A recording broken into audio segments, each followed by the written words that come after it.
tied for first in the AFC North with Baltimore. Ben, what do you have to say to concerned Steelers fans?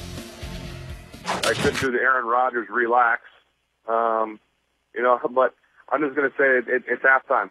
We're at halftime, and we've had a lot of great second halves in my career and in Pittsburgh Steelers history. So whether it's a half of a game or a half of a season, so it's not over yet, and I look forward. I'm excited for the second half of the season. It's halftime, baby. David and Woody in the house. How we doing? I'm good. What's up, everyone? I thought Always you guys, good to see you. might have kept me out of here from beating your head in too much, man. I thought you took away my invite for a minute. And by the way, first of all, nice haircut. You're looking pretty dapper. Oh yeah, I know I'm noticed looking the red tie right now. I noticed the red tie. You trying to make a statement this morning? I'm just questioning. I'm just asking. The only statement I'm making is about what I'm about to do to you guys, man. That's the only statement I'm about to make. Oh, please. Yeah. Let's do it. I'm trying to tell you, man, I'm not scared of you on TV, only in person. Yeah, that's why you remote right now. You're not right here in front of me. Exactly. That does happen a lot. I'll be back. Exactly. Let's talk about Ben's statement. Are you confident that he can help these Steelers get back on track? I'm worried. I'm worried about the Pittsburgh Steelers right now. Look, anyone who's watched the Steelers, one thing that's very apparent with their offense, they are one-dimensional. And if you're opposing team playing against the Pittsburgh Steelers, or just any team, that's what you want to have. You want a team to be one-dimensional, so then you start honing in on what they're doing. Listen, with the great Le'Veon Bell, the Steelers are in the bottom 5 in rushing yards per game and rushing attempts per game. And I'm going the last four games. That's not good. When you have a running back as good as Le'Veon Bell, the offensive line that the Pittsburgh Steelers have, you need to feature him more in the running game. Second, where's Antonio Brown? Listen, Antonio Brown is great. He's one of the best receivers in the game. But when you look at his stats from this year as opposed to last year, he's down about 30 yards per game. That's a huge clip as far as Antonio Brown. So are people doubling him, taking him away? Maybe so. Look, Big Ben has been in and out of the lineup, so there might be some type of, things going on with the passing game. So then you have to say, okay, I need all the other guys to step up. Sammy Coates, where are you? He's been targeted 21 times in the last 4 games, only got 7 catches. Dude, you're on the back of a milk carton right now. I mean, your boy Antonio Brown facing double teams. The offense needs you. They're one-dimensional. You're facing one-on-one coverage, and all you have is 7 catches in 4 games? That's pitiful. That is absolutely pitiful. So, listen, I'm not going to sit here and say that, things are going to get turned around, because as we know in the National Football League, you are what you are. And right now, the Pittsburgh Steelers are a one-dimensional team that really doesn't do what they're doing, which is passing the ball. They don't do it that well. All right, how confident are we in Big Ben and the Steelers? First of all, I want to address 2 things. One, I think they fell a little bit in love, maybe Tom did, with Le'Veon Bell's versatility. You can move around, do all these different things with him, and maybe not just hand him the ball sometimes and let him run, especially behind that O-line, as you mentioned. And Antonio Brown this year is where Odell Beckham Jr. was last year. It's hard when there are no other real receiving targets that are doing anything. And the other team knows you put a safety, a bracket, you put extra guys. I mean, it's hard to perform. So what I've been saying about Odell and his comparison to Antonio Brown, now that's happening to him. Look at the numbers. Now, here are the reasons to get nervous about the Steelers. Their defense is tied for worst in terms of sacks, tied for 4th worst in terms of takeaways, in terms of picks, which is always bad. I mean, that a lot of times determines games because other things tend to cancel out. They're 24th overall in yards. So what is that? 8th worst in yards per game, which is called total defense for some reason, right? But okay, in yards per game. They just lost to their arch rival Ravens. Roethlisberger had the knee surgery, then the bye week, and then looked terrible. Like, there are lots of reasons to be concerned. But pump the brakes on the concern just a little bit. Their schedule is not killer. It's not like they have any games on the schedule. Like, there's no Patriots, there's no Seahawks, there's no even like Raiders or Falcons or anyone like that on their schedule. There it is. I mean, you have like, it's a regular NFL schedule. You have 2 games against the Browns, right? You chalk those up as wins. The Colts, no great shakes. The Giants are, this year a typical NFL team, as are the Bills, the Bengals too. There are no world beaters there. And right now, as bad as everything is, they're 4-4. Yeah, they're so tied for the best record in the division. And half those games come at home, including the game this weekend. And Roethlisberger's really good at home. QBR is 84. So I'm not saying the Steelers are going to win the Super Bowl. I never thought they were going to get out of the AFC. But Steelers fans, calm down. You're going to be all right. Well, listen, you point out the schedule, and you listed all these teams that they're quote unquote supposed to be. Didn't they lose to the Miami Dolphins? And we don't consider the Miami Dolphins to be, a juggernaut or anything like that. So this whole thing about the schedule of cupcakes, there are no cupcakes in the National Football League. There are really no cupcakes in the National Football League. What do you have to say? Excuse me. Yeah, you damn right I got something to say. Y'all say it. Don't be rude. I'm sitting on the screen and y'all got me. The last time all three members of the Shield were in the same ring together with Stephen Watch your guest. You watch your mouth, Woody. You watch your mouth, okay? Let me tell you something right now. Here's my problem with your synopsis, Woody. You know, how is it that you bring up all of these things and don't bring up Big Ben Roethlisberger primarily in this respect? He's played 7 games this year. He has completed 55% of his passes or less in 4 of those games. 51% against Cincinnati, 54% against Philadelphia in that blowout loss, which a lot of them were garbage time because they were getting annihilated. 55% against Miami, another loss. 51% last week, 23 or 45 against Baltimore. I understand they should be giving the ball to Le'Veon Bell more. They should have better than a 25th ranked rushing attack. We all know what the problem is with their secondary. That's the one problem I got with Mike T, who I love dearly. I'm tired of this secondary being suspect or worse year after year after year. What have I said on many times, Woody? Max, I'm very, very big on what your identity is.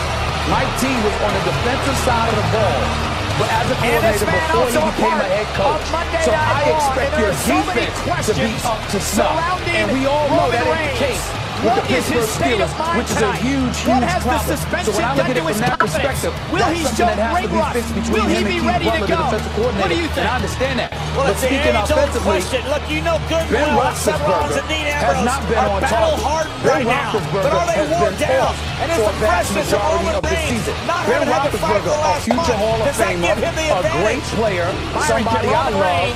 I'm telling you right now, I ain't satisfied with his performance. And I understand last week was rough, so I'll give him that. But what about the other 3 games before he got hurt? The guy wasn't playing up to snuff consistently. He's been a roller coaster ride, very erratic, all year long. So when you look at the rest of the Steelers, whether it's Antonio Brown, whether it's Darius Hayward-Bay, whether it's Sammy Coates, or anybody else, we must go back to Big Ben Roethlisberger because he may very well be playing a role with the level of ineptitude that we have seen from the Pittsburgh Steelers compared to what we are accustomed to seeing from them. This is Big Ben Roethlisberger's team. Yeah, they're battle hard, and that's psychological effect. We know what he can do. I believe what he will do. But based on what he has done thus far, he has not measured up to snuff. And I believe that's why you're seeing the lack of production from the receivers. Guys, think about Big Ben the pressure Roethlisberger that this ain't been man, doing what he's capable of doing. Well, listen, it's up to him and him alone to keep the WWE Championship on SmackDown if your Live on defense Tuesday isn't night. up to snuff, you can't run the ball.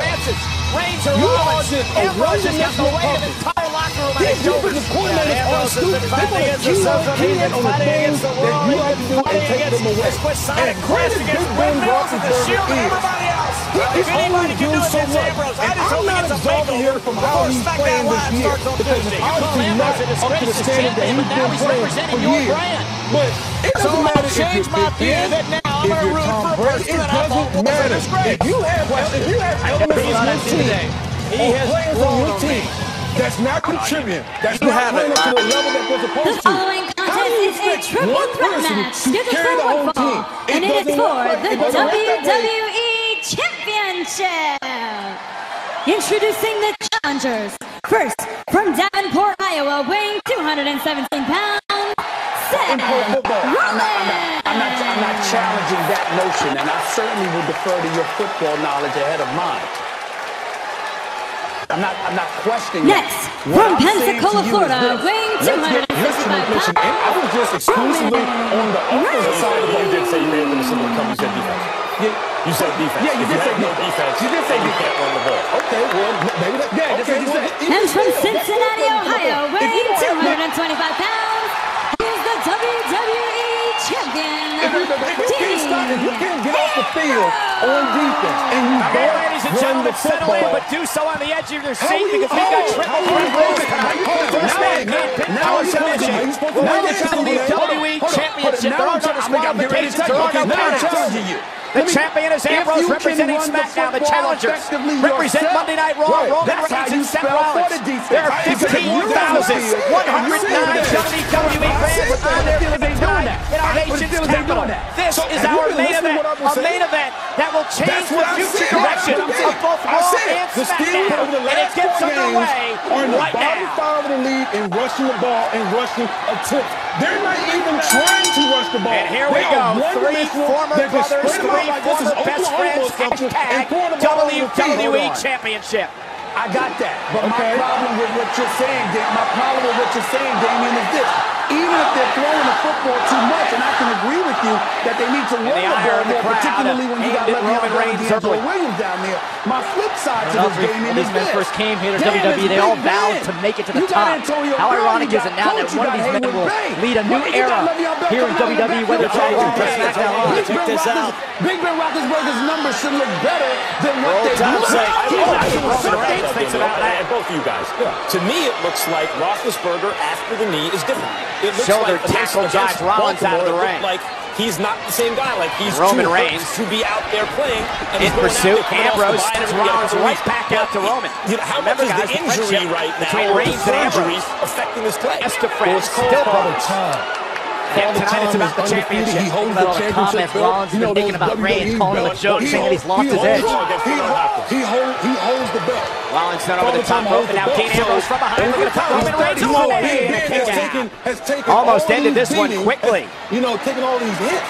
This is what you start to see. Is a knee surgery. Listen, Roman's been champion. He understands how much the title means to Dean Ambrose. What it means to your career, your livelihood, your family. Better and better, or is the pounding you take going to make it worse and worse? Because if it'll get better and better, the Steelers are fine. But if that's the new Ben Roethlisberger, they're in trouble. Max, let me tell you something. As a former player.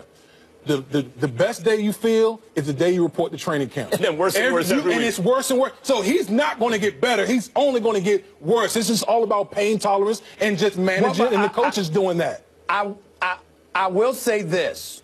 Y'all are talking about how big Ben Roethlisberger is going to look moving forward because of the knee injury he suffered.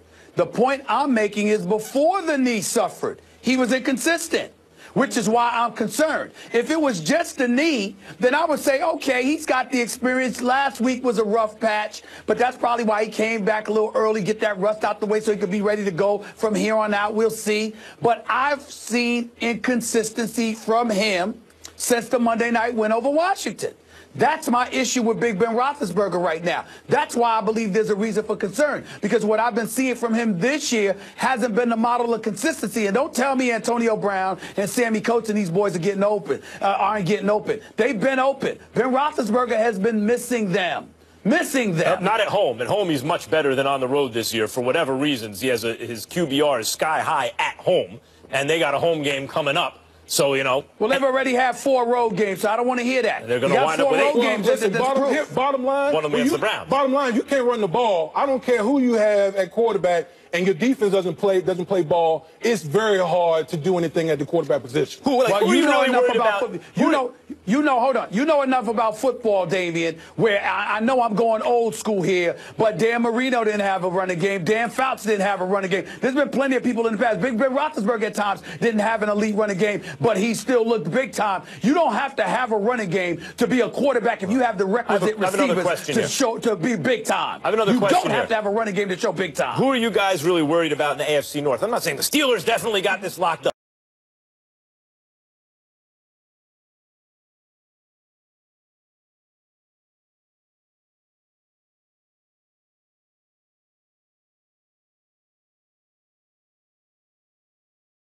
But they got the same record as the Ravens, though, in the head-to-head. Now they have a loss.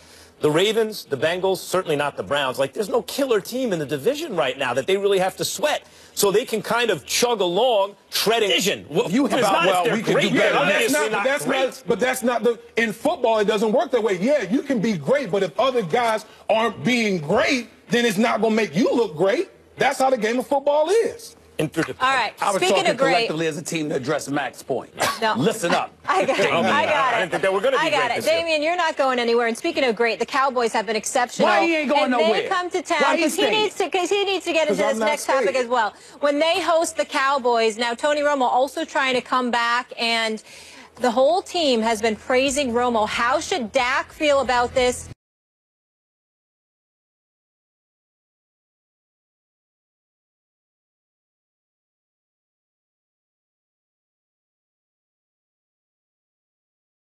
Tony's healthy. We'll get into all of it when First Take returns with Damian Woody. Good day. First Take salutes America's heroes, and we are celebrating the 241st birthday. Fantastic. Great to have you guys here. Thank you so much. Today, the Marine Corps is celebrating its 241st birthday. Marines will be celebrating across the globe, all the way from Afghanistan to Connecticut. And just like any other birthday, we celebrate with a birthday cake.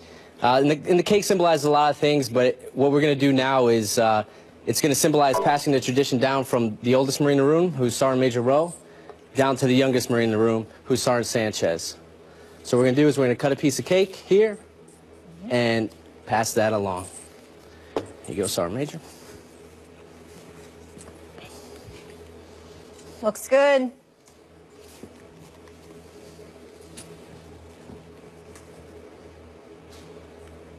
Now the question is, when does a civilian girl get a piece of cake? When she's invited to the ball. Okay. Thank you so much for joining us today and taking us through that tradition. And thank you to all the servicemen and women protecting this country every single day. We appreciate you. And happy 241st birthday to the Marine Corps. Hoorah! First Take is brought to you by the United States Marine Corps.